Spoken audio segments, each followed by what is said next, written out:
Ministerio de Salud confirmó que ya son 14 los casos de coronavirus en el país, mientras que el gobierno busca estrategias para enfrentar al patógeno. Colombia, Perú y Costa Rica confirman su primer caso de coronavirus, mientras que investigadores de China identificaron una segunda cepa más agresiva del COVID-19. Tribunal de la Corte Nacional de Justicia entró en etapa de deliberación en el caso Sobornos 2012-2016, una vez concluida la audiencia de juicio. Diferentes actos en Ecuador y el mundo al conmemorarse este 8 de marzo, el Día Internacional de la Mujer. En lo internacional, en Afganistán, un atentado durante un mitin político deja como resultado 34 muertos y más de 80 heridos. Además, 30 detenidos y el cierre del metro por una nueva jornada de protestas en Chile.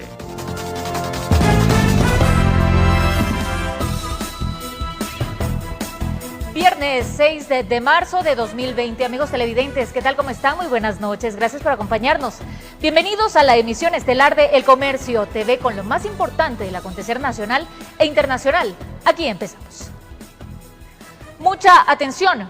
Hace pocos minutos, el Ministerio de Salud confirmó que ya son 14 los casos de coronavirus en el país. El nuevo contagio se trata de una persona extranjera que viajó a Ecuador por turismo. Al momento, esta persona está hospitalizada y su pronóstico es reservado. La cartera de Estado también indicó que un estudiante de la Universidad Católica del que se sospechaba un caso de COVID-19 quedó descartado, pues tras una valoración se determinó que no cumple con los síntomas del brote, pero como medida de prevención se encuentra aislado. El gobierno entregará hasta $1 millón en créditos para las exportadoras e importadoras afectadas por el impacto causado por el brote de coronavirus. Durante el gabinete ampliado en Guayaquil, las autoridades también informaron que el aumento del riesgo país se debe a la reducción de la demanda de petróleo. El coronavirus convoca al gabinete ampliado. El gobierno emprende las asistencias paralelas. El gobernador de Guayas, el gobernador de Los Ríos, en representación de los otros compañeros gobernadores, para poder entregarle al presidente de la República, al señor vicepresidente, los problemas. El sector productivo de pitahaya, el sector camaronero, el sector bananero, el sector florícola se han visto afectadas por la dinámica de los sectores. A través de la banca pública entregarán las líneas crediticias que tendrán un monto máximo de $1 millón para capital de trabajo para los sectores productivos. Sin embargo, que sea una línea expedita. El mismo apremio genera el aumento del riesgo país de 796 a 1096 puntos en menos de 3 meses. El precio del petróleo significan 70 u 80 millones de dólares menos en el presupuesto general del Estado. Con responsabilidad del gobierno nacional ha ido construyendo reservas suficientes. Por otro lado, el secretario particular informó que en el caso del IES se ha logrado optimizar la calendarización de las citas médicas. Alrededor de 50 ciudades ya tienen hoy día una mejor situación en términos de tiempo y de atención. Ha establecido ya más de 83 instituciones para atención primaria. Informó Jorge Escobar. 3 países de Latinoamérica confirmaron la presencia de COVID-19. Perú informó de su primer caso, mientras que en Colombia una mujer de 19 años proveniente de Italia fue diagnosticada con el nuevo brote. Por su parte, Costa Rica es el país más reciente en presentar su primer caso de contagio por coronavirus. La rápida propagación del coronavirus no cesa. En América Latina se confirmaron 3 nuevos países con el brote. Costa Rica es el primer país más reciente en confirmar la presencia del patógeno, mientras que Colombia indicó que después de las pruebas respectivas, dio positivo el diagnóstico para una paciente de 19 años procedente de Milán. Y hoy en Colombia ha sido reportado un caso. Este caso ha sido detectado por parte de las autoridades conforme a esos protocolos y ahora hemos activado lo que se conoce como la fase de contención. Así también Perú confirmó el primer caso. Frente a esto, el presidente Vizcarra dio detalles. Hoy debo informar que en horas de la madrugada se ha confirmado el primer caso de infección por coronavirus COVID-19 en nuestro país. Mientras que en Estados Unidos un crucero se encuentra detenido frente a las costas de California, esperando los resultados del COVID-19 que se realizaron a los cerca de 3.000 pasajeros a bordo debido a sospechas de contagio. Las pruebas se llevaron de helicóptero a tierra. Entre tanto, en Europa se confirmó el primer caso de contagio del Vaticano. Frente a este suceso se tomaron medidas de protección entre los turistas y moradores. Así también se informó que el Papa Francisco no presenta síntomas del virus. Italia registra el peor día de fallecidos a causa del COVID-19. En tan solo 24 horas se confirmaron 49 muertes, lo que asciende la cifra a 197. Autoridades italianas informaron que implementarán nuevas medidas de requisa a hoteles y si el caso lo amerita serán cometidos a cuarentena. En España se confirmó que la cifra de fallecidos se eleva a 8, todos mayores de 69 años. En Francia, el presidente Macron pidió a la comunidad que se restrinjan las visitas a adultos mayores, debido a considerarse la población más vulnerable del nuevo brote. En el país ya se cuentan 9 fallecidos y casi 600 contagiados. Todo esto mientras que se confirma 100.000 contagios en el mundo, cerca de 3.500 muertes y la presencia del virus en casi todos los continentes, excepto la Antártida. Con la realización de Catherine Aguirre, informó Edison Saavedra. Un grupo de científicos informó sobre una nueva mutación del COVID-19. Se trataría de una nueva cepa más agresiva de la que se conoce hasta el momento. Una investigación científica informa que existe una nueva cepa de coronavirus. Así lo confirmaron científicos de la Universidad de Pekín y la Academia de Ciencias en China, quienes explican sobre una mutación del COVID-19 que se originó en Wuhan. De acuerdo con el hallazgo, encontraron que en las cepas analizadas existe una derivación más agresiva que catalogaron como L, la cual está presente en un 70% del virus, mientras que el 30% restante constituye un tipo menos agresivo que se compone como S. Con esta información se determina el tiempo y grado de contagio que desarrollan ambos tipos de cepas. La más agresiva tiene menos alcance y menor propagación, aunque se ha comprobado que es altamente mortífera, mientras que la cepa S tiene un rápido alcance de contagios y se cree es la primera cepa que se transmitió a humanos y la responsable de las altas cifras de propagación en el mundo. Hay algunos informes sobre la mutación del virus últimamente, pero necesitamos más casos y estudios en profundidad para analizar aún más la mutación. Estamos trabajando activamente para observar el grado de variación y establecer programas de investigación científica. Estos hallazgos permiten desmitificar muchas dudas acerca del COVID-19, en donde varios científicos en el mundo concuerdan en realizar mayores investigaciones de manera urgente, ya que existe el riesgo que las personas que están recuperadas puedan contraer nuevamente la cepa del virus. Con realización de Catherine Aguirre, informó Javier Rosero. Expertos recomiendan fortalecer las medidas de aseo como el lavado de manos y en el caso de que un menor presente síntomas respiratorios, acudir de inmediato a una casa de salud. Según las estadísticas, el porcentaje de contagio del coronavirus en niños menores de 10 años es bajo. Sin embargo, los expertos sostienen que las medidas de aseo en casa y en las unidades educativas son necesarias como el lavado de manos. Si estuvimos en actividad y vamos a hacer cualquier otra cosa, nos lavamos la mano.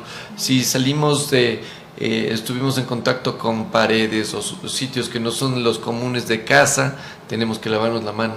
Es decir, si ustedes se lavan 5, 6, 10 veces las manos, no hay ningún problema. El médico pediatra Marcelo Mesa también recomienda evitar llevar a los niños donde familiares que tengan alguna infección respiratoria. Además, el uso de gel o mascarilla, dice, se debe utilizar en casos extremos. Si vemos que es un diagnóstico respiratorio, a la persona, al niño que está, sí se le recomienda utilizar.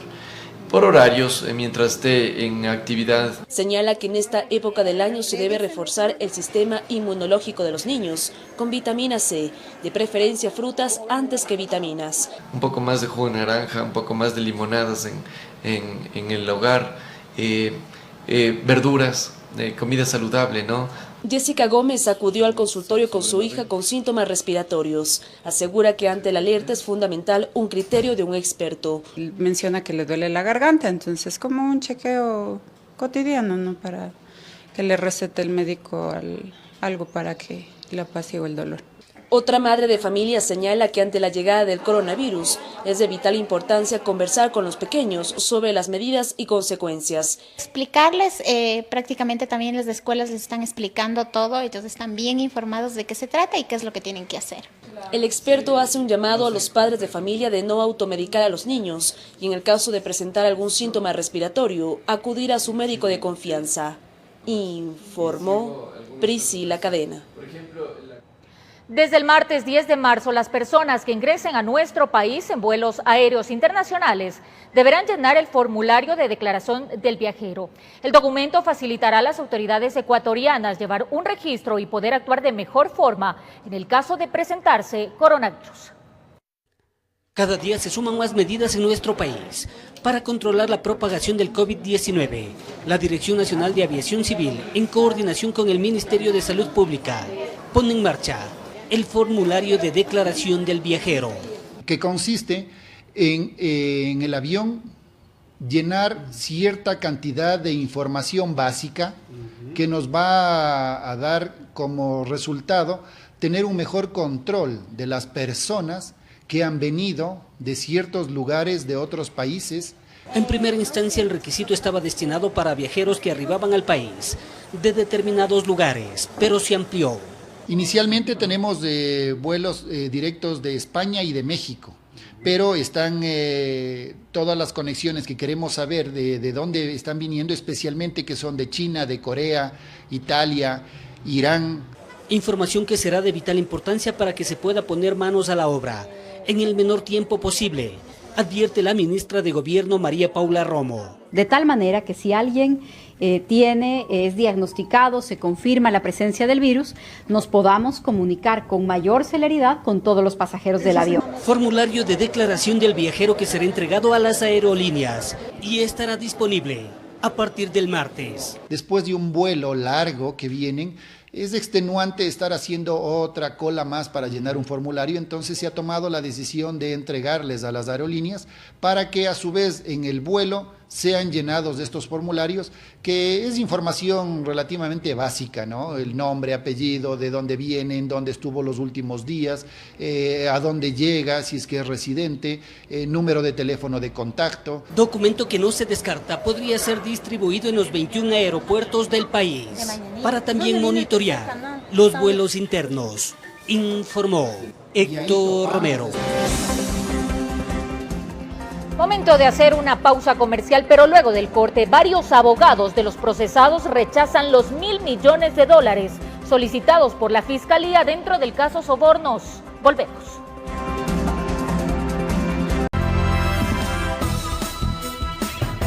Gracias por continuar junto a nosotros. Más información. Un tribunal de la Corte Nacional de Justicia entró en etapa de deliberación en el caso Sobornos 2012-2016. Una vez concluida la audiencia de juzgamiento, varios abogados de los procesados rechazan los $1.000 millones solicitados por la Fiscalía como reparación integral al Estado. Una jerga criminal es la que se habría utilizado en el cobro de sobornos a empresas privadas, detalló la fiscal general del Estado, Diana Salazar. Es así que se habla de un palo, medio palo y un palito. Supuestamente un palo hacía referencia a $1 millón. Además, se implementó códigos para identificar a quienes habrían encabezado la organización delincuencial, calificada así por la ministra fiscal. Por ejemplo, Rafael Correa, quien habría estado al frente de todo. En los registros consta como A1, RC, RCD, SP, Jorge Glass, JG, SBP, A2, y así con el resto de exfuncionarios procesados que suman 10.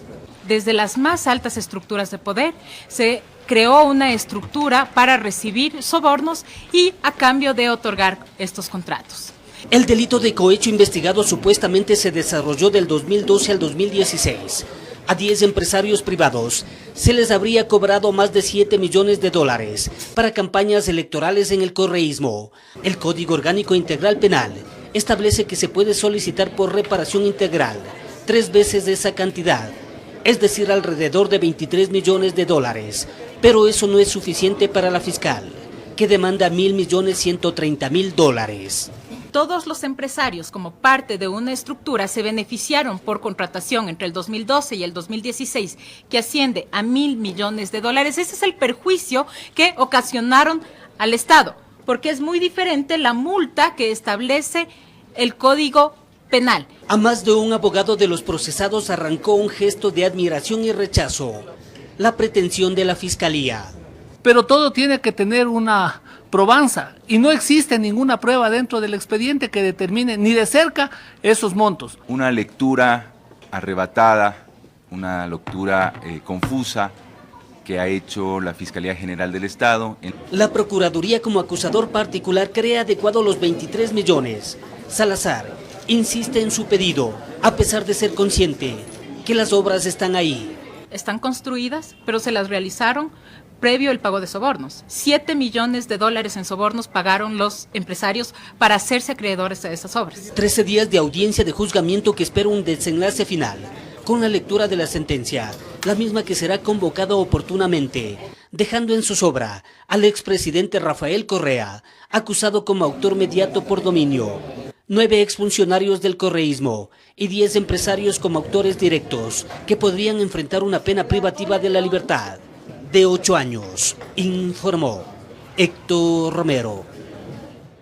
Ecuador no recibirá un nuevo desembolso del Fondo Monetario Internacional este trimestre. El gobierno nacional informó que se revisa con el multinacional un nuevo cronograma y descartó que haya algún tipo de suspensión en la entrega de recursos.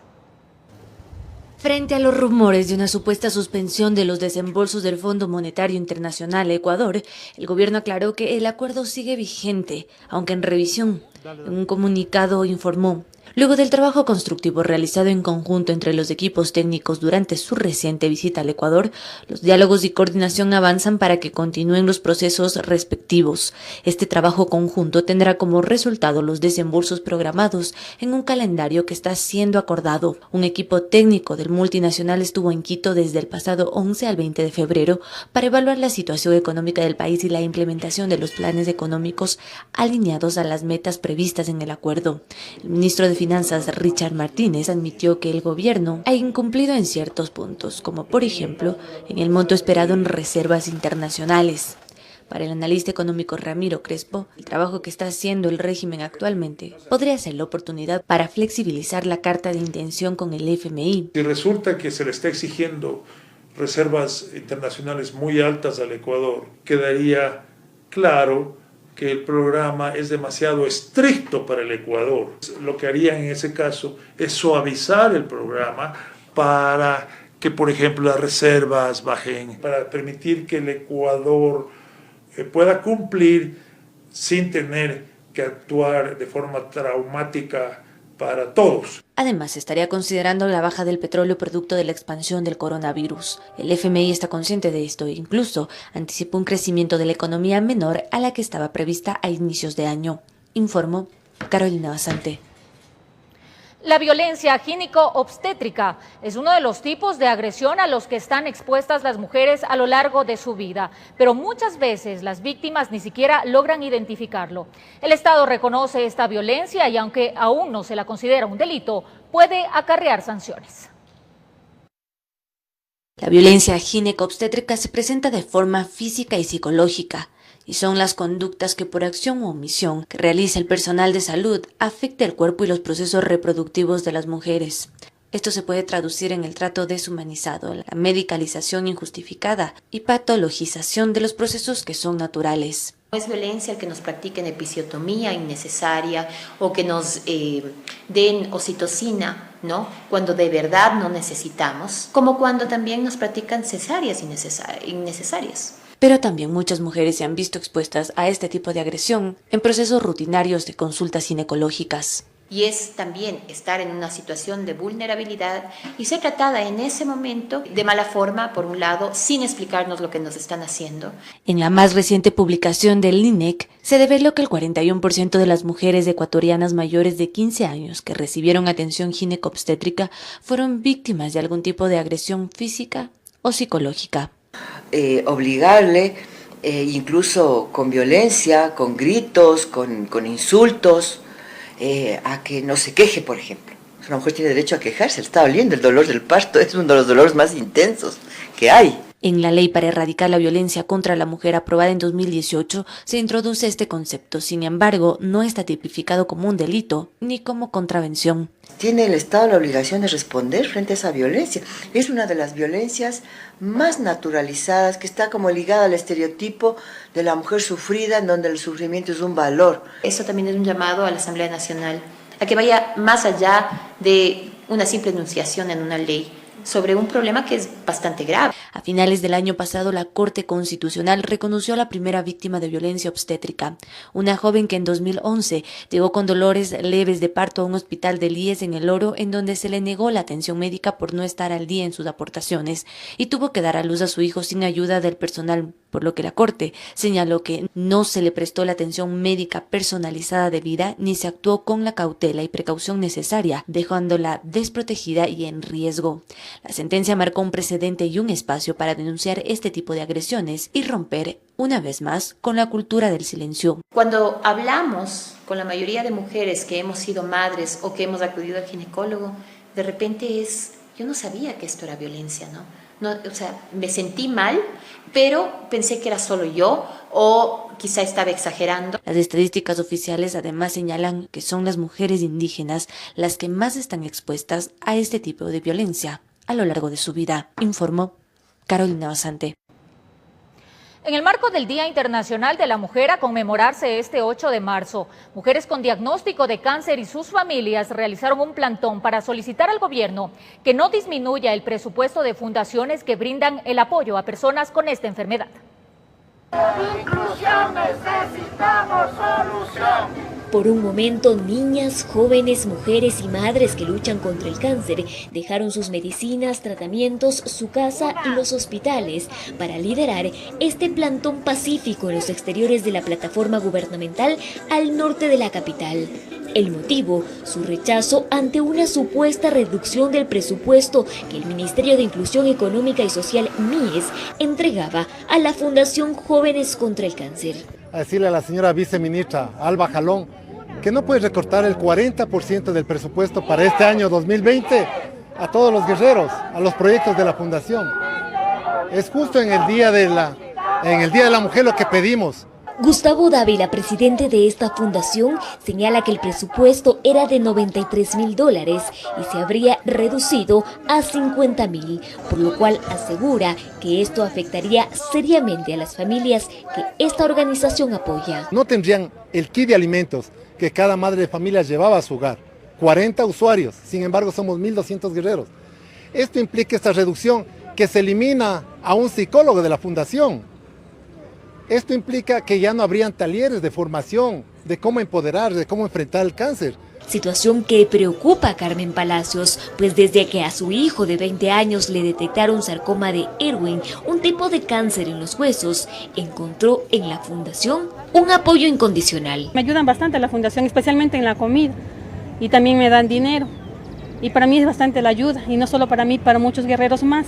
Como también es el caso de Jocelyn Ochoa, una joven que desde hace 5 años pelea contra el linfoma Hodgkin o cáncer a una parte del sistema inmunológico. Nos están quitando una parte muy fundamental en cada uno de nosotros y para nuestros familiares también.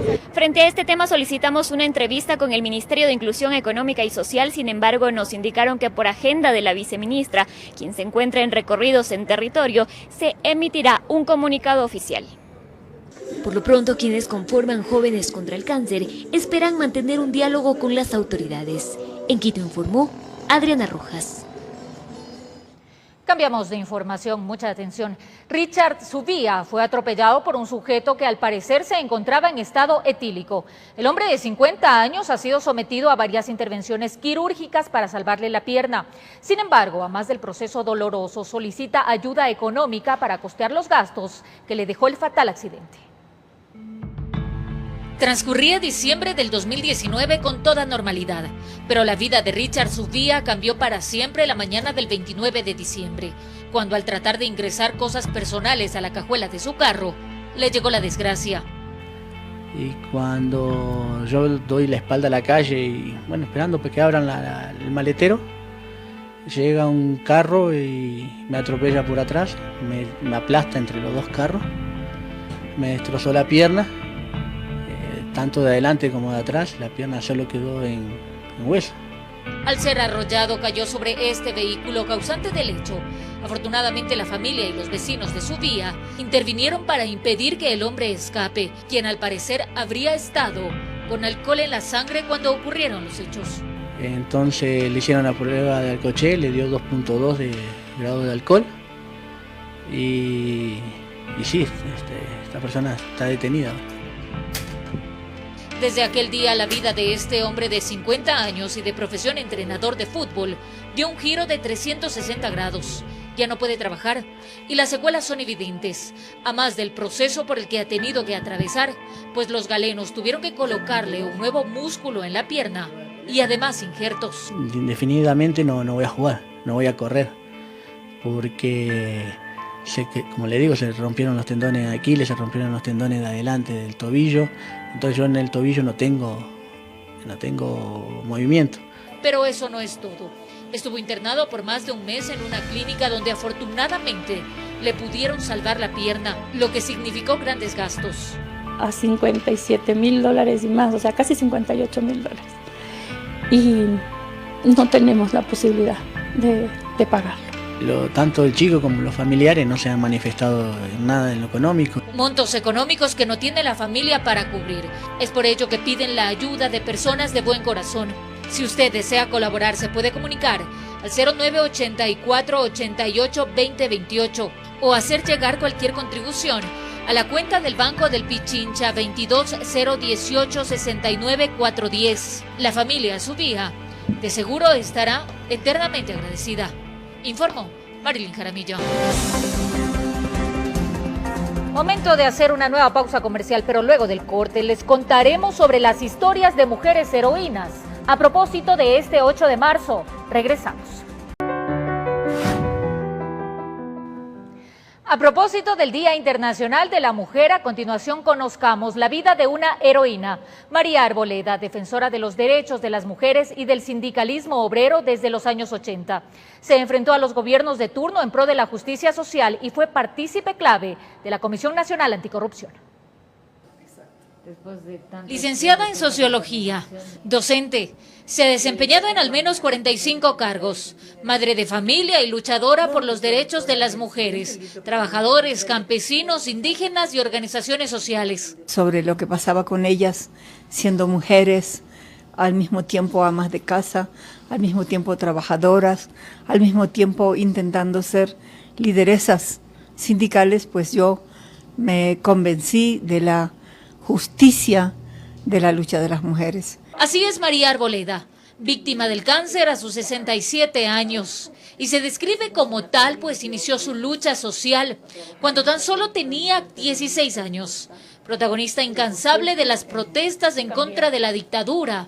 Recuerda que fue apresada 4 veces. Entonces todos estos apresamientos, menos uno, se dieron simplemente en la dictadura militar, en el triunvirato, simplemente por participar en marchas y movilizaciones sociales a favor de la vuelta a la democracia. Junto a grupos de mujeres, fundó organizaciones que pretendían liberar a la mujer de los años 80 del yugo patriarcal.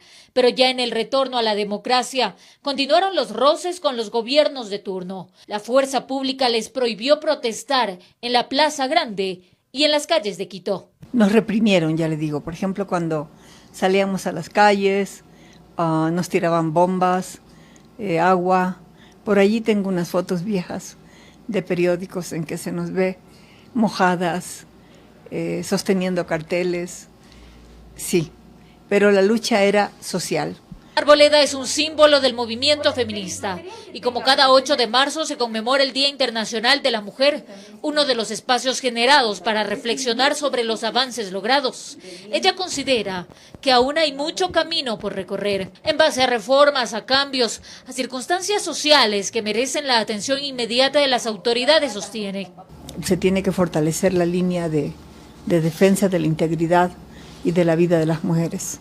Ella es la mujer feminista, una de las fundadoras de la Comisión Nacional Anticorrupción y que junto a Julio César Trujillo recorrieron las calles de Quito en protestas por el Día del Trabajador. Informó Marilyn Jaramillo. El 8 de marzo fue reconocido por la Organización de las Naciones Unidas como el Día Internacional de la Mujer Trabajadora. Sin embargo, tuvieron que pasar décadas para que sean aceptadas por la sociedad. A continuación, conozcamos más sobre la historia que marcó este importante acontecimiento. Son varios acontecimientos que historiadores marcan como el origen del Día de la Mujer. Uno de los más importantes fue el ocurrido el 8 de marzo de 1857, día en que cientos de mujeres de una fábrica textil de Nueva York se declararon en huelga por los bajos salarios que percibían. Mujeres trabajadoras en una fábrica de algodón en Estados Unidos, reivindicando sus derechos laborales. Aquella fábrica fue quemada y desde entonces empezaron las reivindicaciones en torno a ese día. Algo muy parecido ocurrió años más tarde, el 25 de marzo de 1911, día en que una fábrica de camisas ubicada en la Gran Manzana ardió en llamas con más de 140 mujeres, en su mayoría judías e italianas, quienes no pudieron escapar porque las puertas estaban bloqueadas para evitar robos. Estas tragedias marcaron un antes y un después para las mujeres trabajadoras, quienes cada año realizaban marchas multitudinarias en las que pedían tener derecho al voto, reducción de la jornada de trabajo, mejoras salariales y condiciones laborales más dignas. Yo recuerdo nombres icónicos como Olympe de Gouges en Francia o tantas otras mujeres, la propia Matilde Hidalgo de Procel aquí en el Ecuador. Entonces ese reconocimiento de un día para celebrar a las mujeres me parece importante. En 1910, durante una reunión internacional socialista, 17 países proclamaron en Copenhague el Día de la Mujer sin especificar una fecha. Y un año más tarde, el 19 de marzo de 1911, se celebró por primera vez el Día Internacional de la Mujer con mítines en Alemania, Austria, Dinamarca y Suiza. Fue en 1975 cuando Naciones Unidas lo declara Día Internacional de la Mujer y pide que en 1977 todos los estados se sumaran a esta reivindicación. Se trata de un día de reivindicar los derechos, inicialmente los derechos de las mujeres trabajadoras, luego quedó como el Día de la Mujer porque obviamente todas las mujeres somos trabajadoras. A través de los años, la mayoría de mujeres han sido vistas como madres o amas de casa sin recibir ningún reconocimiento por las fuertes labores que desarrollan. Yo diría que aquí existe una gran paradoja porque primero las mujeres somos las que alumbramos al 100% a la humanidad, al menos hasta ahora, ¿no? Seguimos haciendo, nosotros traemos al mundo.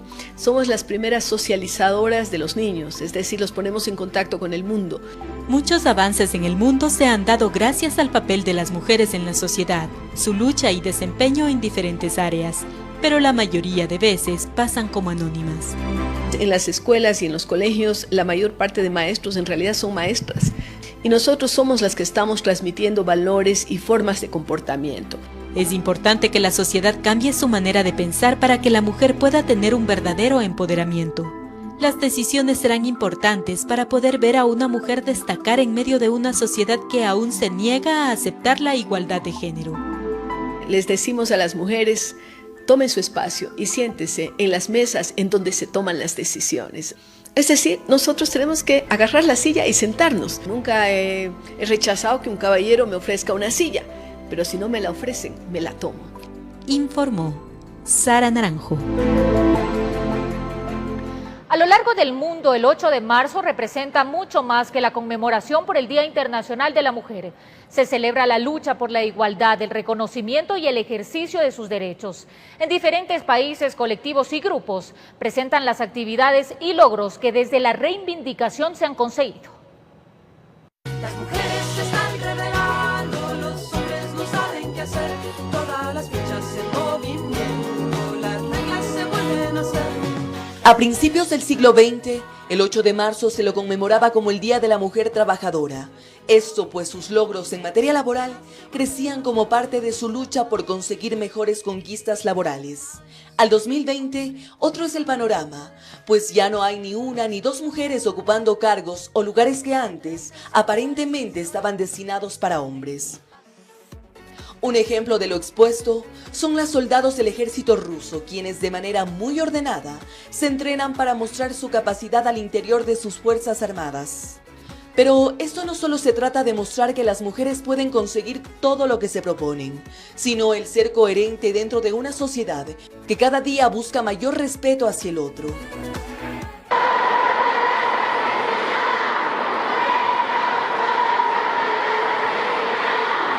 Del otro lado del mundo, como por ejemplo en Madrid, Turquía, Taiwán, Filipinas, en ese día se lleva a cabo una jornada de manifestación, lo que se ha convertido en un día de lucha en el que millones de personas de diferentes países alzan la voz para defender una igualdad real entre hombres y mujeres.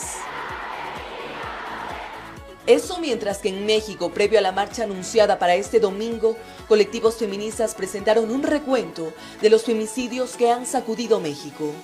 Por otra parte, una aerolínea de Dubái decidió poner en marcha por el Día Internacional de la Mujer una tripulación formada exclusivamente por mujeres, que operaron un vuelo de carga que abarca 6 ciudades. Las 3 cubrieron cerca de 30.000 kilómetros en 10 días en 5 vuelos de carga.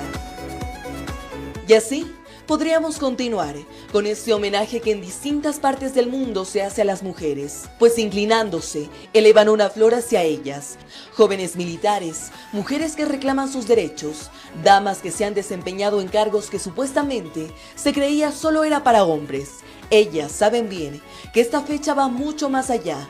Es un recordatorio de las luchas políticas que han atravesado y seguirán atravesando para lograr el reconocimiento, los derechos y sobre todo la igualdad.